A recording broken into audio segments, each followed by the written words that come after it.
Kalau apa you cakap betul lah, Menteri Fahmi ni cakap betul lah, ada lagi 15% ialah orang yang kaya, yang bayar teks beribu-ribu ringgit atau beratus ribu, atau ada yang berjuta lah, businessman, dan juga pekilang-pekilang,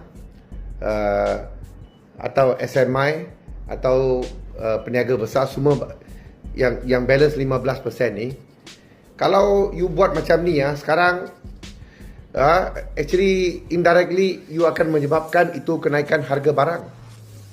Ini ialah lagi satu